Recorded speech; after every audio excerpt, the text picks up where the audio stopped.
வணக்கம். இன்றைக்கி நம்ம வந்து வெஜ் பிரியாணி எப்படி செய்யலான்றத பார்க்கலாம் வாங்க. அதுக்கு நான் வந்து அடுப்பை பற்ற வச்சு ஒரு பாத்திரத்தை வச்சுட்டேன். தேவையான எண்ணெய் சேர்த்துக்கலாம். வச்சு இப்போ நம்ம என்ன பண்ணலாம், இந்த டிஷ்ஷுக்கு தேவையான முந்திரி பருப்பை வறுத்து எடுத்துக்கலாம்.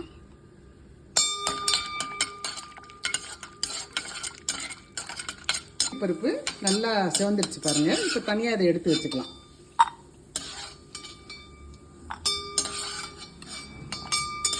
எடுத்துட்டோம். இப்போ என்ன பண்ண போகிறோம்னா, இந்த பாருங்க, ஒரு அரை கப்பு பெரிய வெங்காயத்தை ஸ்லைஸாக கட் பண்ணி வச்சுருக்கோம். இதை வதக்கி நல்லா ப்ரௌனிஷாக ஆக்கி எடுத்துடணும்.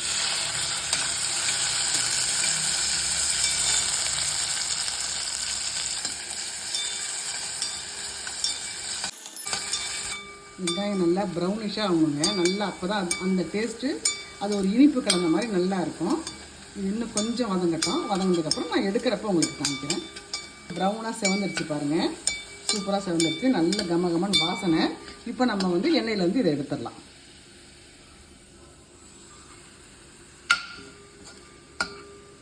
சூப்பர் வாசனை. இதுவே வந்து பிரியாணி வாசனை வந்துருச்சு.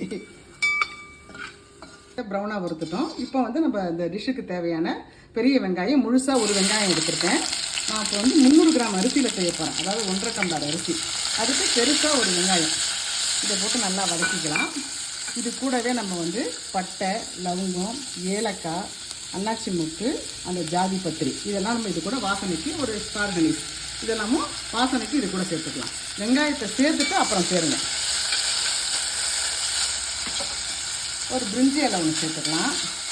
இது கூட ஒரு ஸ்பூன் நெய் போட்டுக்கலாங்க. இப்போ போட்டுக்கலாம். ஒரு ஸ்பூன் அளவுக்கு நெய் சேர்த்துக்கலாம்.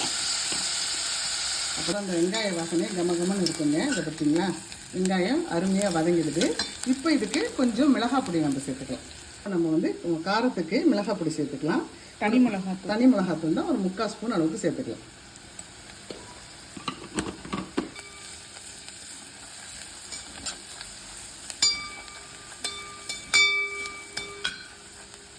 வதக்கியாச்சு. இப்போ வந்து நம்ம பூண்டு இஞ்சி பேஸ்ட்டு போட்டுக்கலாம். இது 1.5 ஸ்பூன் அளவுக்கு போட்டுக்கலாம். இது ஒரு 300 கிராம் அரிசி. அதுக்காக 1.5 டம்ளர், ஒரு டம்ளருக்கு ஒரு ஸ்பூன் கணக்கு வச்சுங்க. 1.5 டீஸ்பூன் போட்டு பூண்டு இஞ்சி பேஸ்ட்டு போட்டு அதையும் சேர்த்து வதக்கிக்கலாம். பூண்டு இஞ்சி பேஸ்ட்டு போட்டு நல்லா ஒரு வதக்கிட்டு நான் வந்து இந்த 4 பச்சை மிளகாய் எடுத்திருக்கேன். 1.5 டம்ளர் அரிசிக்கு, அதாவது 300 கிராம் அரிசிக்கு 4 பச்சை மிளகாய் எடுத்திருக்கேன். உங்கள் தேவைக்கு காரம் கூட வேணும்னா 4 இன்னொரு மிளகாய் கூட சேர்த்துக்குங்க. இதில் வந்து நான் கேரட்டு, பீன்ஸு, பட்டாணி, அவரைக்காய், ஒரு சின்ன உருளைக்கிழங்கு ஒரு துண்டாக அரிஞ்சு ஒன்று வச்சுருக்கேன். அவ்வளோதான். இன்னும் வேணுன்றவங்க நூக்கல் மற்ற இன்னும் என்ன காய் வேணுமோ அந்த காயை போட்டுக்கலாம். 1 கப்பு காய் நான் எடுத்திருக்கேன். அதையும் இது கூட சேர்த்துக்கலாம். ஒரு உருளைக்கிழங்கு சின்னதாக பீஸாக ஆக்கி வச்சுருக்கேன். அதையும் இது கூட சேர்த்துக்கலாம். இப்போ எல்லாத்தையும் போட்டு வதக்கணும்.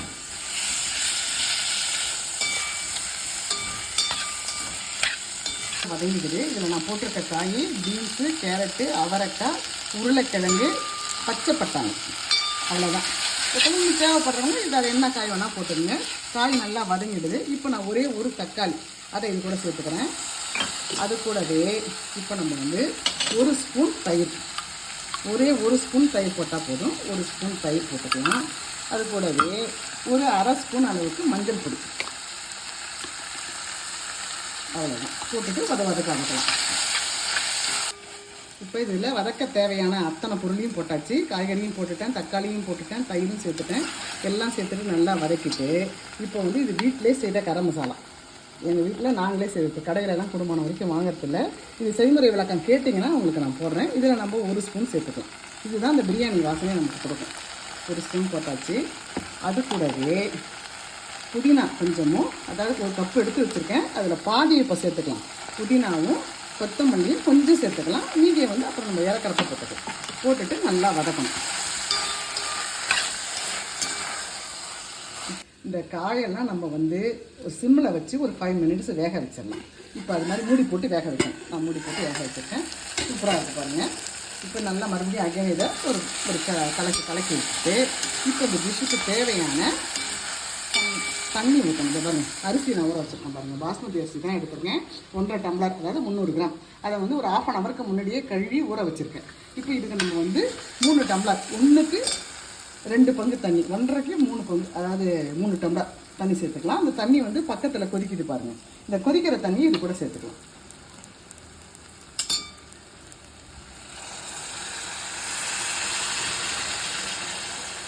கொதிக்குது. இப்போ நம்ம தேவையான உப்பை போட்டுக்கலாம். இங்கே பாருமா, உப்பு போதுமா? தேவையான கல் உப்பு சேர்த்துக்குங்க. கல் உப்பு சேர்த்து மூடி வச்சு கொதிக்க வைக்கலாம். தண்ணி மறுபடியும் காயோடு சேர்ந்து கொதிச்சதுக்கப்புறம் நம்ம அரிசி சேர்க்கலாம். இப்போ திறந்து பார்க்கலாங்க. தண்ணி பாருங்கள் நல்லா கொதிக்குது. இந்த கொதிக்கிற நேரம் நம்ம என்ன பண்ணணும், இந்த அரிசியை சேர்த்துக்கலாம். அரிசியை சேர்க்கறதுக்கு முன்னாடி அதை வந்து உப்பு காரம்லாம் பார்த்துக்குங்க. உப்பு பத்தலைன்னா உப்பு போட்டுக்கோங்க, காரம் பத்தலைன்னா காரம் போட்டுக்கோங்க. போட்டுட்டு இந்த அரிசியை நல்லா தண்ணியை வடிகட்டிட்டு அரிசியை தண்ணி இல்லாத சேர்த்துங்க. ஏன்னா நம்ம கரெக்டாக தண்ணி வச்சுருக்குறோம். கொஞ்சம் தண்ணி மிஞ்சிச்சுனாலும் இது கொஞ்சம் குழஞ்சிற மாதிரி ஆகிடும்.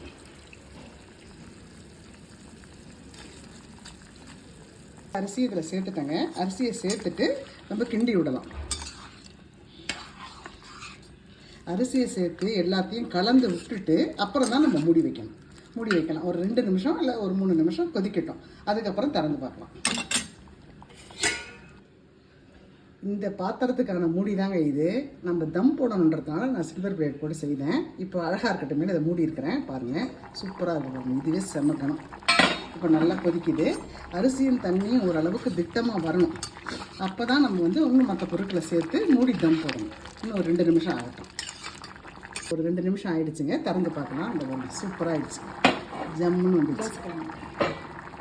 ஜம்முன்னு கொதிக்குது பார்த்தீங்களா? இது மாதிரி தான் கொதிக்கணும். அரிசியும் தண்ணியும் சேர்ந்து இந்த அளவுக்கு இருந்தால் தான் நம்ம தம் போட்டால் சரியாக வரும். இப்போ நம்ம அடுப்பை ஸ்லோ பண்ணிவிட்டு கொஞ்சம் எலுமிச்சம்பழம், ஒரு அரை எலுமிச்சம்பழத்தில் ஒரு பாதி போட்டால் போதும். அரை எலுமிச்சம்பழத்தில் பாதி போட்டால் போதும். கொஞ்சம் நெய், கொஞ்சம் நெய் இது கூட எலுமிச்சம்பழத்தை போட்டுட்டு கொஞ்சம் நெய்யையும் இதில் சேர்த்துட்டு நம்ம நல்லா கலக்கி கொடுத்துட்டோம். இப்போ கலக்கி கொடுத்துட்டு இப்படி அமுக்கி பார்த்தா தண்ணி வரணும். அந்த அளவுக்கு இருக்கிறதுக்கு தான் நம்ம தம் போடணும். தம் போட்டால் தான் இது சூப்பராக வரும். அவ்வளோதான். நம்ம எல்லாமே போட்டாச்சு. இதில் எல்லாமே போட்டாச்சு, எல்லாம் பண்ணியாச்சு, முடிஞ்சிச்சு. இப்போ நம்ம தம் போட்டு ஒரு 10 மினிட்ஸ் கழிச்சு இப்போ இதுக்கு மேலே நம்ம போடுறதுக்கு இந்த ஏற்கனவே நம்ம பருத்து வச்சுருந்தோம் இல்லைங்களா வெங்காயம், அதை சேர்த்துக்கணும்.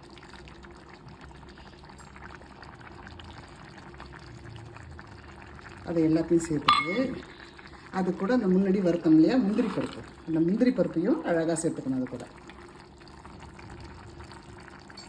முந்திரி பருப்பையும் சேர்த்துட்டு இந்த புதினா கொத்தமல்லி அதையும் அதோட சேர்த்துக்கணும். இதெல்லாம் ஒரு அழகுக்கு போடுறோம். போட்டுட்டு இது மேலே அகைன் மறுபடியும் ஒரு 1/2 ஸ்பூன் அளவுக்கு நெய் விடணும். 1/2 ஸ்பூன் அளவுக்கு விட்டால் போதும். போட்டுட்டு அடுப்பை நல்லா ஸ்லோ பண்ணிவிட்டு இந்த தட்டை போட்டு இதை மூடிடலாம். மூடிட்டு இது மேலே இந்த மூடியை வெயிட்டாக வச்சுக்கலாம். அவ்வளோதான். ஒரு 10 மினிட்ஸ் கழித்து பார்க்கலாம். சூப்பரான நமக்கு வெஜ் பிரியாணி கிடைக்கும். நம்ம இந்த வெண்கல பாத்திரத்தில் செய்யறதுனால நமக்கு கீழே வந்து தோசைக்கல் வச்சு தம் போட தேவையில்லை. சிம்மில் இதை பாருங்கள், அடுப்பை ரொம்ப சிம்மில் வச்சுட்டேன். சிம்மில் வச்சுட்டு இந்த பாத்திரத்தினுடைய சூடே இது ஜம்முன்னு வெந்துடும். இதுவே நம்ம சாதா ஒரு சில்வர் பாத்திரத்துலையோ அலுமினிய பாத்திரத்துலையோ நீங்கள் செய்கிறீங்க, அப்படி இல்லை குக்கரில் செய்தால் கூட, அப்போ நம்ம வந்து இந்த அடுப்பு மேலே தோசைக்கல்லை வச்சுட்டு தோசைக்கல் மேலே அந்த பாத்திரத்தை அந்த செய்கிற டிஷ்ஷை வச்சுட்டு ஒரு 10 மினிட்ஸ் கழித்து இறக்கணும். இப்போ 10 மினிட்ஸ் ஆகிடுச்சுங்க. நம்ம அடுப்பை ஆஃப் பண்ணிடலாம். அடுப்பை ஆஃப் பண்ணிவிட்டு அகைன் மறுபடியும் 10 மினிட்ஸ் கழித்து தான் அதை திறந்து பார்க்கணும். அப்போ தான் நமக்கு பலபலன்னு வரும். நான் 10 மினிட்ஸ் கழித்து உங்களுக்கு மறுபடியும் காமிக்கிறேன். அடுப்பை ஆஃப் பண்ணி 10 நிமிஷம் ஆகிடுச்சுங்க. கரெக்டாக 10 நிமிஷம் கழித்து இப்போ திறந்து பார்க்கலாம். சுடுது. இப்போ திறந்து பார்க்கலாம்.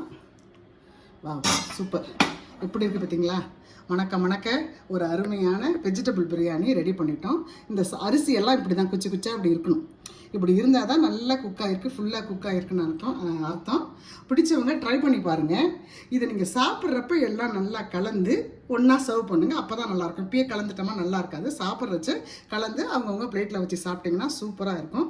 ரொம்ப அருமையாக வந்திருக்கு. எல்லோரும் ட்ரை பண்ணி பாருங்கள். அனைவருக்கும் நன்றி, வணக்கம். அனைவரும் எங்கள் சேனலை லைக் பண்ணுங்கள், ஷேர் பண்ணுங்கள், கமெண்ட் பண்ணுங்கள். தேங்க்யூ.